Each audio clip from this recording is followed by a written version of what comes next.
이름이 뭡니까? 예수죠. 그래서 우리가 존경해서 그 뒤에다 이름 뒤에다가 님자를 이제 붙인 겁니다. 우리 예수님을 호칭할 때에 예수님과 함께 따라오는 단어가 그리스도라는 단어입니다. 예수 그리스도. 이 말은 예수라는 이름을 가지신 유대의 한 청년으로 오신 그분이 그리스도시다. 그리스도는 메시아, 구원자란 말이죠. 그러니까 2000년 전에 베들레헴에 태어나시고 나사렛에서 자라셨던 목수의 아들 예수라는 이름을 가진 그분이 역사적인 인물이죠. 그분이 바로 우리 구원자이시다 하는 것이 우리가 예수님을 부르는 이 호칭 속에 들어가 있는 굉장히 중요한 의미입니다. 그런데 오늘 제가 예수님을 부르는 호칭에 또 하나를 더 좀 소개를 할까 합니다. 이미 답이 나와 있는데 그것은 말씀이라는 것입니다. 예수님이 말씀이라는 성경 구절을 제가 대표 구절 두 구절을 정했는데 요한복음 1장 1절 태초에 말씀이 계시니라. 이 말씀이 하나님과 함께 계셨으니 이 말씀은 곧 하나님이라. 나중에 볼 말씀입니다만 그 뒤에 계속 이어지는 말씀 보면은 만물이 그로 말미암아 지은 바 되었다. 여기서 예수님을 말씀이라고 비유했고 요한계시록 19장에는 예수님께서 재림하실 때에 오시는 백마를 타고 오시는 그 완전한 승리의 예수님의 장면이 기록될 때에 그때 보니까 그가 피 뿌린 옷을 입었는데 예수님입니다. 재림하시는 예수님의 이름이 뭐냐? 하나님의 말씀이라고 불리우더라 그랬습니다. 그래서 예수님은 그리스도시고 그분의 또 다른 이름이라기보다는 그분 되심, 예수님이 누구신가 하는 것을 요한 사도는 말씀이라는 단어로 설명을 하고 있습니다. 조금 이제 어렵긴 하지만 그래도 우리가 이 내용 자체를 먼저 이론적으로 예수님은 무엇이다? 말씀이시다. 이 주제를 가지고 오늘 말씀을 좀 전해드리려고 합니다. 예수님께서 이렇게 육체를 입고 오시기 전에 2위 되시는 성자 하나님으로 계실 때, 그때는 영으로 계셨죠. 삼위 하나님이다 영으로 계셨을 때에 그때 2위로 계셨던 그 성자 하나님이 이 땅에 육체를 입고 오신 분, 그분이 예수님이시다. 그래서 예수님, 우리가 지금 상상하는 그 예수님, 유대 청년으로 유대인 복장을 하고 오셨던 그분이 누구시라고 말씀입니까? 그분이 누구시라 말씀이죠? 그분이 하나님이란 말입니다. 왜냐하면 그분이 태초에 하나님과 함께 계셨던 말씀이기 때문에. 그래서 이런 주제를 가지고 말씀을 드리는데 예수님이 말씀이다고 말할 때 이 말씀의 능력이 성경에 많이 나타나 있습니다. 예수님께서 이 땅에 보이는 말씀으로 오셨습니다. 태초에는 보이지 않는 말씀으로 계셨는데 그 말씀이신 예수님이 육체를 입고 이 땅에 오셔서 보이는 말씀으로 오셔서 말씀을 많이 하셨습니다. 그때 대표적으로 일어났던 일들 몇 가지 소개합니다. 첫 번째 기적이라고 하는 가나의 혼인잔치에서 물로 포도주를 만드신 사건에 예수님께서 딱 두 가지 말씀하셨습니다. 항아리에 물을 채우라, 또다 갖다 주어라. 이 두 말씀 가지고 첫 번째 그 기적을 행하셨습니다. 38년 된 병자가 베데스다 연못가에서 혹시라도 누가 먼저 들어가게 해주면 나을까 앉아있을 때에 아무도 그를 넣어주는 사람이 없을 때에 예수님께서 그 38년 된 병자에게 딱 한마디 하셨습니다. 일어나 자리를 들고 걸어가라. 그래서 일어나서 걸어갔습니다. 죽은 지 나흘이 되어서 썩은 냄새가 나는 무덤 안에 앞에 서서 예수님께서 딱 한마디 하셨습니다. 나사로 캄. 죽은 지 나흘 된 시체가 머리에 수건을 동인 채로 나왔다고 했습니다. 달리다 굼, 소녀야 일어나라 했을 때 갓 죽은 12살 난 딸이 살아나는 걸 경험했습니다. 바람과 바다를 향하여 잔잔하라 했을 때에 그 사나운 바람과 바다가 잔잔해졌다. 성경은 그렇게 말하고 있습니다. 왜 이 말씀을 제가 소개하느냐 하면 이 놀라운 기적들을 예수님께서 무엇으로 하셨단 말씀이죠? 말씀으로 하셨다 하는 것입니다. 말씀이신 그분이 이 땅에 보이는 말씀으로 오셔서 말씀을 하셔가지고 이런 일들을 일으키셨다. 이 이야기는 한마디로 하나님의 말씀은 능력과 권세가 있다 하는 것을 증명하는 표현들입니다. 오늘 제가 드리는 강력한 단어가 하나님의 말씀은 권세와 능력이 있다. 오늘 제목이 그렇습니다. 살아계신 말씀은 권세와 능력이 있다 하는 것입니다. 그리고 그 하나님의 말씀은 그것을 믿는 자들에게도 역시 무엇과 무엇, 권세와 능력으로 나타난다. 오늘 이 빨간 글씨로 된 것이 오늘 말씀의 요약 중의 요약이라고 할 수가 있습니다. 하나님께서 이 말씀을 가지고 어떤 일을 하셨는가 하는 것을 구약성경 몇 구절 소개를 하고자 합니다. 예레미야 23장 이하에 보니까 나 여호와가 말하노라, 이것도 말씀이죠. 내 말이 무엇과 같다, 불과 같다, 반석을 쳐서 부수떨이는 방망이와 같다. 파괴하는, 소멸하는 아주 강력한 힘을 가졌다는 말씀이고, 오늘 본문에 있었던 히브리서 4장 12절에도 보니까 하나님의 말씀은 살았고 운동력이 있어서 좌우에 날선 칼보다도 더 예리하다. 여기도 보니까 칼에다 불, 방망이, 칼 이런 것은 다 죽이고 없애고 파괴하는 도구들로 쓰임을 받는 것들인데, 하나님의 말씀이 바로 이러한 권세와 능력을 가지고 있다고 성경이 말씀을 하고 있는 것입니다. 다음 구절 몇 구절을 다시 한번 더 소개를 하겠습니다. 시편 33편 이하에 있는 말씀, 여호와의 말씀으로 하늘이 지은 바 되었고 만상이 그 입 기운으로 이루어졌다. 출애굽기 15장 8절, 주의 콧김으로 물이 쌓이되 파도가 언덕같이 일어서고 큰 물이 바다 가운데 엉기는이다. 이건 어떤 사건일까요? 홍해 사건입니다. 디모데후서 3장 16절에는 모든 성경이 하나님의 감동, 이 감동이라는 단어의 원 뜻은 숨, 호흡이라는 뜻입니다. 흙으로 만든 아담의 코에 생기를 불어넣으니까 사람이 되었다 할 때 그 바람이라는 의미와 같은 단어를 쓰고 있습니다. 여러분, 여기에 제가 노란 글씨로 된 글자 입김, 콧김, 숨, 이건 우리 이제 사람의 신체에서 나올 수 있는 것들이죠. 코에서 콧김이 나오고 입에서 입김이 나오고 또 심장에서 숨결이 나오게 됩니다. 하나님은 육체가 없는 분이시지만은 마치 사람의 몸에다 비유해서 하나님의 이 말씀이라는 것이 코에서 입에서 심장에서 나오는 이것들이 이러한 입김으로 하늘을 지으셨다. 소리도 안 나죠. 콧김으로 파도를 일으켜가지고 홍해바다를 갈라뜨렸다고 말하고 있습니다. 그런데 오늘 디모데후서 3장 16절에 있는 이 숨결, 이것은 앞에 있는 입김과 콧김하고는 더 다른 이야기입니다. 하나님의 숨결, 숨을 한번 후 내쉬면 이건 소리 안 나죠. 이건 음성이 없는 겁니다. 그런데 우리가 목에서 이렇게 숨을 내쉴 때에 거기에다가 소리를 딱 얹으면 그 음성이 되는 겁니다. 그렇죠? 하면 아가 되는 겁니다. 엄마 하면 엄마가 되는 거죠. 하나님의 말씀이 하나님의 숨결에다가 하나님의 생각과 그분의 뜻을 포함을 시켰더니 그것이 하나님의 말씀이 되었고 음성이 되었다, 그런 말입니다. 하나님의 숨결과 콧김만 해도 만물을 만들기도 하고 바다를 갈라뜨리기도 하고 이런 능력을 가지고 있는데, 거기에다가 하나님의 생각, 의도, 그분의 뜻까지 가미가 된 음성으로 나타났을 때에 이게 엄청난 능력이 있다는 것을 지금 성경을 가지고 이렇게 말씀을 해주고 있는 것입니다. 그래서 제가 오늘 이 내용들을 이렇게 한번 정리를 해봅니다.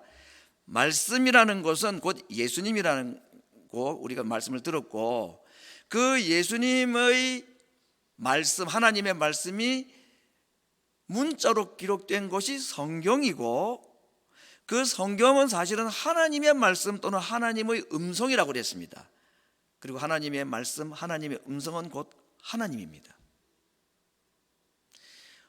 그래서 우리가 하나님의 말씀을 들으면 그것이 믿음이 되고, 그 믿음으로 말씀을 듣는 자에게는 그 말씀이 뭐가 되느냐면 하나님의 권세와 능력이 된다 하는 겁니다. 왜냐하면 하나님의 말씀은 곧 하나님이기 때문입니다.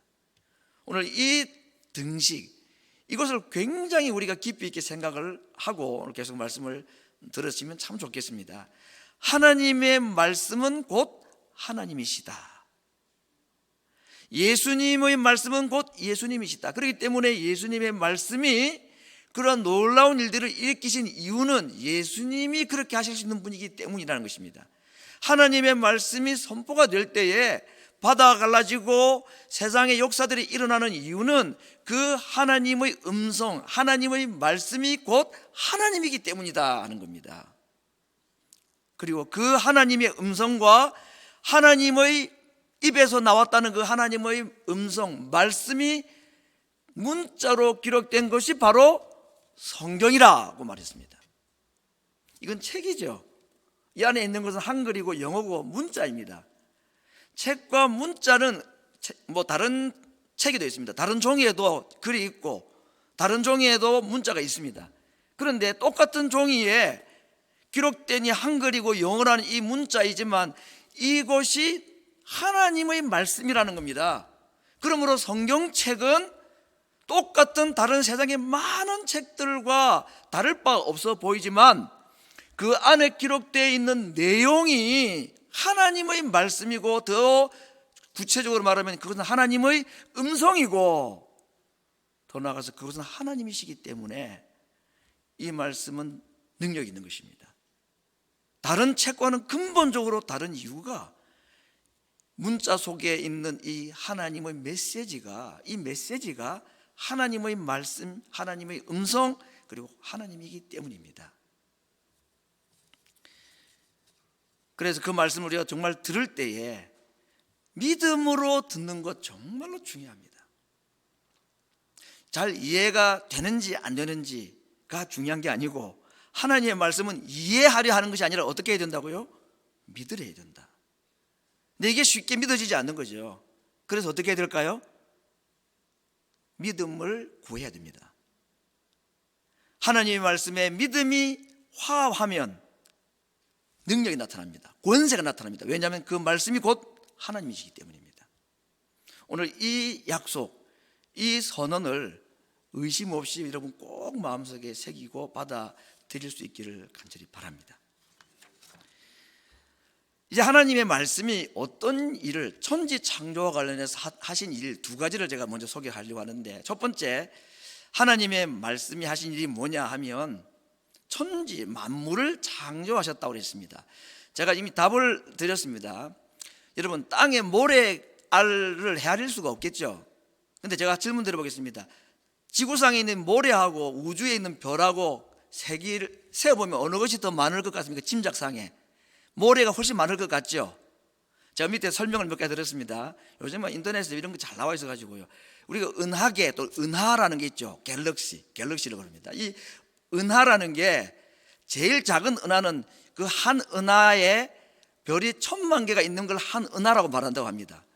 큰 은하는 그 은하계 안에 별이 100조 개가 들어가 있는 게 한 은하계라고 합니다. 그런데 이 우주의 크기를 보통 930억 광년, 1초에 30만 킬로로 달리는 빛의 속도로 930년이 아니고 930억 년을 달려가는 거리가 우주의 크기라고 짐작한다고 합니다. 지금까지. 상상은 안 되는 거죠. 930억 년을 빛의 속도로 달릴 정도의 크기 안에 별이 촘촘하게 들어가 있는 겁니다. 그 1만 1천만 개의 은하계를 비롯해서 100조 개가 한 은하계라고 하는 그 은하계가 지금 관측 가능한 것이 1700억 개의 은하계가 있다고 합니다. 이건 우리 머리는 이해가 안 되는 거죠. 그래서 감히 거의 모든 물리학자들이 땅의 모래보다는 하늘의 별이 많다고 동의를 한다고 합니다. 자, 이 많은 엄청난 크기 우주 안에 엄청난 별들 누가 어떻게 만드셨다고 그랬습니까? 성경은 하나님께서 어떻게 해요? 말씀으로 별이 있으라 하는 이 한마디 음성으로 만들어졌다고 성경은 말하고 있습니다. 세상에 예수님 안 믿는 사람들은 이런 얘기 들으면 참 웃기는 얘기다 하고 말하겠지만 우리는 웃습니다. 믿기 때문에. 이 방법 외에 다른 것으로 이 우주의 별들을 어떻게 만들었는지를 설명할 수 있는 방법이 없는 겁니다. 그래서 지어낸 얘기가 뭐냐? 저절로 생겼다고 말하죠. 제일 무책임한 얘기입니다. 모든 게 저절로 되었다. 어떻게 하다 보니까 되었다. 이게 진화론 얘기잖아요. 그죠? 예, 절대로 그럴 수가 없습니다. 자, 여러분, 이 모래알보다 많다는 이 엄청난 우주의 별들을 하나님께서 말씀 한마디로 이 엄청난 별을 만드는데 몇 날, 며칠, 몇 수십 일이 걸린 게 아니고 단 하루 만에 하나님께서 만드셨다고 그랬어요. 말씀으로 만드셨다고 했습니다. 그 말씀이 육신이 되어서 이 땅에 오셨고, 그리고 그 육신이 되신 말씀은 지금 어디에 계신가요? 우리 안에 계시다 그랬습니다. 이게 성경의 말씀입니다. 두 번째, 이 말씀, 하나님의 말씀은 이 창조하신 세계에 대해서 두 번째 하시는 일은 뭔가? 이 창조하신 세계를 쉽게 말하면 다스린다, 또는 성경에는 운행하신다 하는 표현으로 쓰고 있는데, 성경 구절 몇 가지를 소개해 봅니다. 이사야 55장 11절 이하에 있는 말씀, 내 입에서 나가는 말도 헛되이 내게로 돌아오지 아니하고 나의 뜻을 이루며 나의 명하여 보낸 일에 형통하리라. 하나님께서 하나님의 입에서 나간 음성, 그 말씀이 다시 돌아오지 않는다고 말했습니다.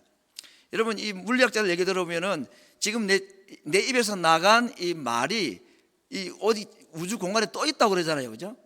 그래서 뭐 100년 전에 한 말을 누가 한 말을 예를 들어서 세종당이 한 말을 어떻게 추적해서 잡아낼 수 있다고 과학적으로 그런 얘기를 합니다.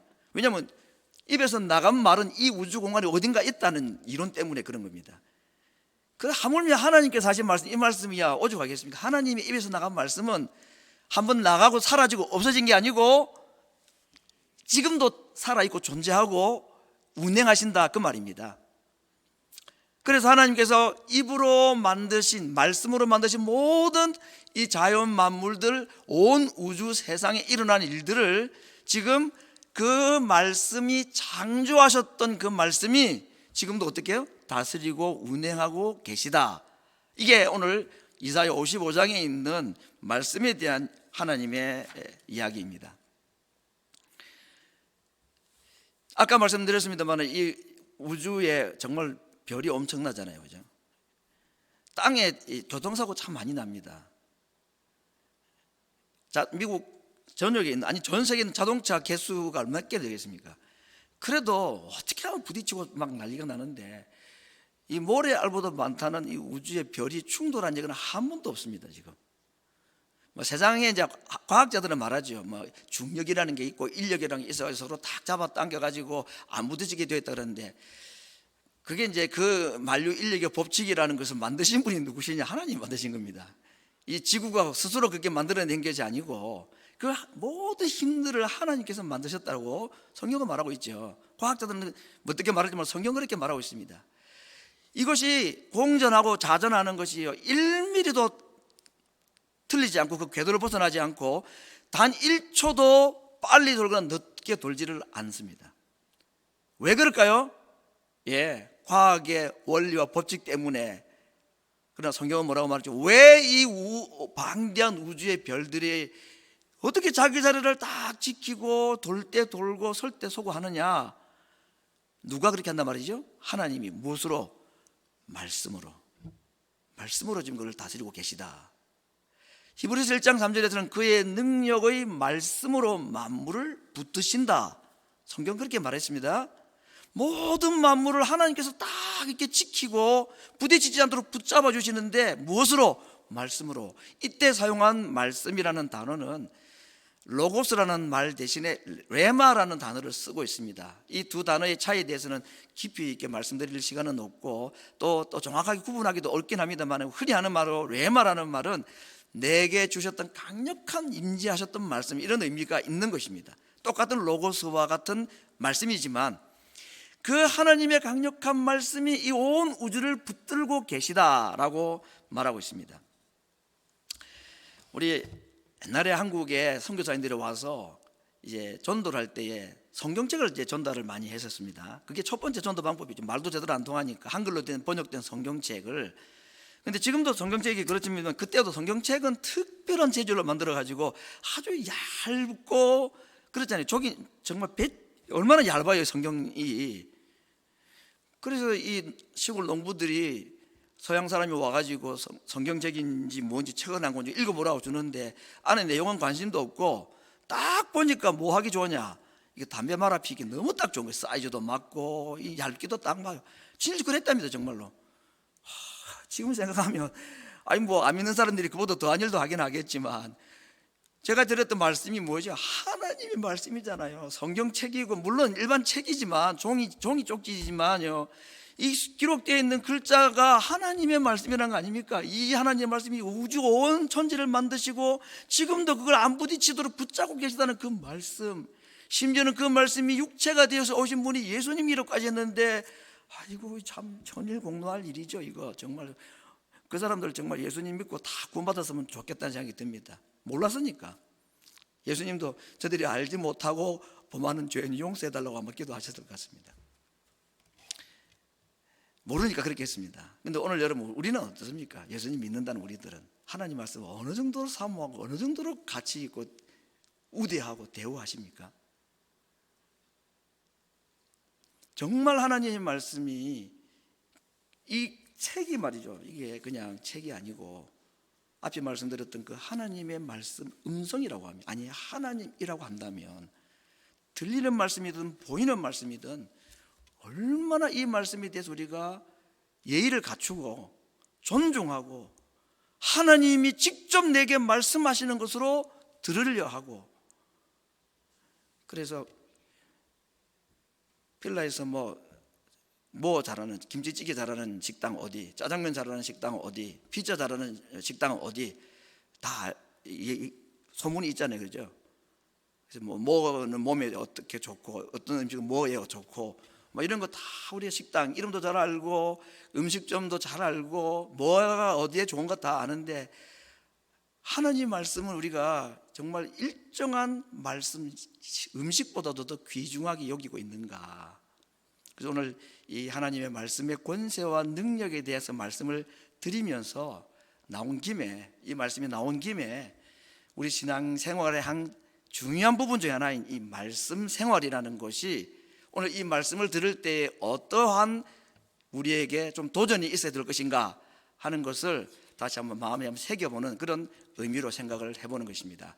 자, 그렇다면 오늘 잠언 4장에 있는 말씀을 가지고 이렇게 엄청난 하나님의 말씀을 어떻게 우리가 대해야 될 것인가, 네 가지로 오늘 이 잠언 4장에 있는 말씀을 가지고 소개를 해볼까 합니다. 내 아들아, 이건 이제 솔로몬이 자기 아들에게 한 말이긴 하지만 하나님께서 우리에게 하시는 말씀이겠죠. 예, 오늘 우리에게 말씀하십니다. 내 아들아, 내 딸들아, 내 말에 주의해라. 내가 이르는 것에 내 귀를 기울여라. 내 눈을 그 말씀에게서 떠나지 말게 하고 너의 마음속에 꼭 간직을 하라. 그것을 얻는 자에게 하나님의 말씀은 생명이 되고 온 육체의 건강이 됨이다. 그렇습니다. 물론 생명, 육체의 건강은 상징적인 의미이기는 합니다만은 정말 하나님을 사모하고 하나님의 말씀에 순종하고 했던 자들의 육체에 대한 성경을 보면 몇 사람을 소개하면 모세가 대표적인 사람이죠. 그가 120세가 될 때까지 눈이 흐리지 않았다 그랬습니다. 영적인 의미도 있겠지만 그의 육체에 대해서 말입니다. 여호수아와 갈렙 두 사람이 예수님 하나님 말씀을 믿음으로 받아들이고 했을 때에 갈렙의 신앙에 대해서 그가 말한 것 중에 내가 45년 전에 40세 때의 몸이나 지금 85세가 된 지금 몸이나 똑같다 그랬습니다. 약간 좀 과장이 됐는지는 모르겠습니다만은 그런 자신감이 있었는가, 자신감을 그렇게 표현했는지 모르지만 성경 그렇게 분명히 말을 하고 기록을 해주고 있습니다. 물론 바울 같은 사람은 정반대죠. 바울 같은 사람이야말로 정말 저 말씀드리면 생명이 있고 육체의 건강이 차고 넘쳐야 되는데 온갖 병은 다 가지고 있었던 사람이 또 바울이었습니다. 아무리 기도해도 자기 병은 안 낫게 해주셨다고 해야 했습니까? 근데 이유를 뭐라 그랬죠? 그것까지 병까지 다 나아버리면 내가 너무 교만할까 봐 하나님께서 일부러 남겨주셨고, 두 번째는 내가 몸에 약함이 있음으로 말미암아 하나님을 의지하지 않을 수가 없기 때문에 나의 약함을 통하여 하나님의 강함이 드러나게 하기 위해서 내게 일부러 주셨다라고 그는 그렇게 해석을 하기도 했었습니다. 아무튼 육체의 건강, 생명에 관한 말씀이 이렇든 저렇든 간에 하나님의 말씀은 하나님이시기 때문에 그분의 말씀을 정말 잠언에 있는 전말씀과 같이 주의하고 귀를 기울이고 눈에서 떠나지 않게 하고 내 마음속에 깊이 고이 간직할 때에 주시는 생명과 건강, 오늘 주제로 말씀드리면은 하나님의 권세와 능력이 나타나는 것은 틀림없는 사실이라는 것을 우리가 믿기를 원합니다. 하나님의 말씀을 제가 또 다른 말로 표현하면 하나님의 말씀은 성경에 씨앗이라고 했습니다. 씨앗. 제가 씨에 대한 말씀을 자주 말씀을 드렸습니다. 씨 안에는 뭐가 들어있습니까? 그 나무가 들어가 있습니다. 그 나무에 모든 것이 들어가 있습니다. 그렇죠? 사과씨 안에는 사과 나무가 들어가 있습니다. 그래서 그것이 나중에 싹이 나고 나무가 되고 잎이 나고 열매가 맺히는 것이죠. 그것도 더 많은 열매로. 그래서 바울도 이 사람의 육체의 죽음에 대해서 얘기할 때에 심는 것이다, 씨를 심는 것이다 비유를 하기도 했었습니다. 없어지는 것이 아니라 새롭게 더 좋은 것으로, 더 많은 것으로 살아나는 것에 대한 부활의 이야기를 그렇게 하기도 했었습니다. 여러분, 이 하나님의 말씀이 씨앗이다 하는 말은 그 씨앗 속에 뭔가 들어가 있다는 말이죠. 정말 중요한 것, 보이지 않지만 그 씨앗 속에는 그 나무의 가장 중요한 본질이 다 들어가 있다는 의미가 씨에 대한 의미입니다. 하나님의 말씀이 씨라면 그 말씀 씨 안에는 뭐가 있을까요? 하나님이 계신 거죠. 하나님의 말씀이 하나님이라고 그랬습니다. 그래서 그분이 주시는 권세와 능력과 생명과 평안과 기쁨이 그분의 말씀이신 이 말씀의 씨 안에 들어가 있다. 그 말씀이 씨가 되어서 내 마음에 깊이 새겨지고 심겨질 때에 하나님의 권세와 능력, 그분의 평안과 기쁨과 영광이 우리 가운데서 드러나게 되어 있다. 이것이 말씀을 씨에다 비유하신 의도 아니겠습니까? 오늘도 지금은 씨가 떨어지고 있습니다. 마음에 잘 새겨야 됩니다. 그럴 때 그 씨 자체가 하나님의 모든 것을 함유하고 있기 때문에 그 말씀이 내 마음속에 딱 새겨지게 되면 그 속에서 하나님의 권세와 능력이 나타나게 되어 있다 하는 것이 성경의 약속의 말씀인 것입니다. 이건 하나님의 말씀입니다. 하나님의 약속입니다. 오늘 성경 구절을 제가 좀 많이 소개하는데 골로새서에 있는 말씀과 에베소에 있는 말씀 몇 구절을 제가 소개를 해볼까 합니다. 이 하나님의 말씀에 대해서 골로새서 1장 15절 18절, 그는 보이지 아니하시는 하나님의 형상이요, 예수님을 두고 말했습니다. 예수님은 하나님의 형상, 근데 보이는 형상으로 오셨단 말이죠. 모든 창조물보다 먼저 나셨다. 만물이 그에게서 창조가 되었다. 만물이 그로 말미암았고 만물보다 예수님이 먼저 계셨다고 그랬고 만물의 으뜸이라고 했습니다. 이것이 골로새서 1장에 나타나 있는 예수님과 말씀의 관계를 가지고 예수님이 누구신가를 말씀하신 것입니다. 두 번째, 에베소서 1장에 있는 말씀을 보겠습니다. 에베소 1장 10절 이하에 있는 말씀, 하늘에 있는 것이나 땅에 있는 것이 다 그리스도 안에서 통일이 된다. 하늘과 땅에 있는 모든 만물들이 누구 안에서? 예수님 안에서 통일이 된다. 만물이 그에게 복종하게 된다고 그랬고, 그래서 예수님이 머리시다라고 말했습니다. 요한복음 1장 1절 3절, 태초에 말씀이 계시니 이 말씀이 하나님과 함께 계시니 곧 말씀이 하나님이시라. 그가 태초에 하나님과 함께 계셨고 모든 것이 그로 말미암아 되었다. 여러분, 오늘 이제 세 곳 성경 구절을 가지고 말씀에 대한 요약을 제가 이렇게 5가지, 그리고 한 가지를 또 추가해서 말씀을 정리하겠습니다. 말씀과 만물의 관계를 방금 나와 있는 이 성경 구절 세 곳을 통해서 정리를 합니다. 첫 번째, 예수님이 우주 만물의 창조자이시다. 무엇으로 만드셨죠? 말씀으로. 예수님은 만물보다도 먼저 계셨다. 만물의 으뜸이고 근본이시다. 예수님 안에서 만물이 통일된다. 이 말은 정말 깊은 의미라서 우리가 다 이해하기가 어렵습니다만은 아무튼 통일된다, 만물을 충만케 한다는 말이 에베소서 말씀이 많이 나오는데, 말씀과 만물, 예수님과 만물의 관계를 이런 성경 구절을 가지고 한번 5가지를 정리를 하고, 더 중요한 오늘 결론적인 말씀 하나, 6번째, 말씀과 만물의 관계. 예수님은 만물을 어떻게 하시냐? 새롭게 하신다 그랬습니다. 세고 성경 구절입니다. 베드로후서 3장 13절, 우리는 그의 약속대로 의에 거하는 바 새 하늘과 새 땅을 바라본다. 이사야 65장 17절, 보라 내가 새 하늘과 새 땅을 창조한다. 요한계시록 21장 1절, 또 내가 새 하늘과 새 땅을 보니 처음 하늘과 처음 땅이 없어졌다 그랬습니다. 예수님께서 만물을 창조하시고 만물을 통일하게 하시고 만물을 충만케 하시고, 그리고 맨 마지막으로 예수님께서 그 만드신 만물에 행하시는 맨 마지막 하실 일이 무엇이냐? 만물을 새롭게 하신다 그랬습니다. 언제? 재림하실 때. 마지막 예수님 재림 때에 이 만물을 예수님이 새롭게 하실 것이라고 말씀했습니다. 그렇게 할 때 옛 하늘과 옛 땅은 없어지고 새 하늘과 새 땅이 우리 앞에 준비되어 있다고 말씀하고 있습니다. 왜 그것이 가능할까요? 왜 예수님께서 만물을 창조하시고 그것을 유지시키시고 그 안에 충만케 하시고 맨 마지막에는 이 만물을 다시 죄로 말미암아 타락하여지고 허물어지고 하는 이 세상 만물을 다시 회복하셔서 새롭게 왜 하시기를 원하시고 왜 그렇게 하시느냐? 왜 이것이 가능할까요? 창조부터 새롭게 하심까지 왜 이것이 가능할까요? 예수님 안에 권세와 능력이 있기 때문입니다. 예수님의 말씀이 그 권세와 능력이 있기 때문입니다. 혈루병 여인 이야기를 가지고 다시 말씀을 정리를 하겠습니다. 성경에 병 고침 받은 사람들이 수없이 많이 있지만 혈루병 여인의 고침 받은 이야기는 다른 병자들의 고침 받은 얘기와 정말 다른 이야기가, 모든 다른 사람들은 예수님이 직접 의도를 가지고 만지시거나 말씀하셔서 고치분입니다. 거의 다 만져주셨다 그랬습니다. 성경에 보면 일일이 만져주시고 일일이 안수셨다 그랬습니다. 만약 거기에 100명이 왔으면 100명 다, 2000명이 왔으면 2000명 다, 그냥 군대에서 물 뿌리기를 쫙 하면서 세례식 하고 이렇게 하는 게 아니고 일일이 다.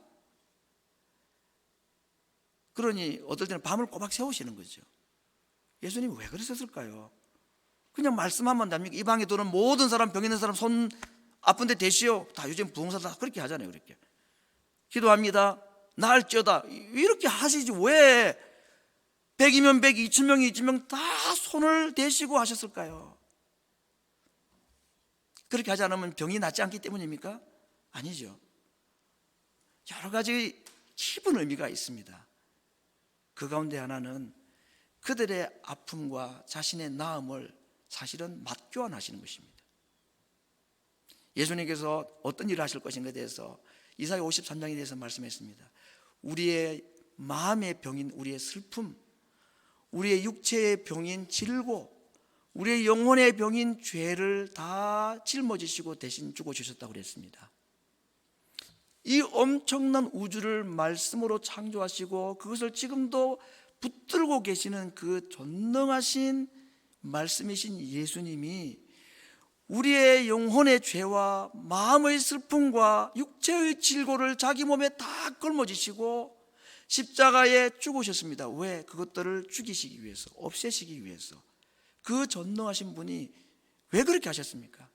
왜 일일이 병자들의 손을 대셔야 했습니까? 말씀만 하셔도 되는데 말씀으로 이 온 우주를 만드신 분이 왜 그걸 안 하셨을까요? 사랑 때문이었습니다. 전능하신 분이 그냥 남의 일처럼 아무 생각 없이 나아라고 하실 수가 없었습니다. 그들에게 주님의 사랑을 손으로 꼭 전하고 싶었어. 능력만 아니라 그들에게 예수님은 자기의 사랑을 전하고 싶으셨던 것입니다. 그런데 혈루병 여인만큼은 달랐습니다.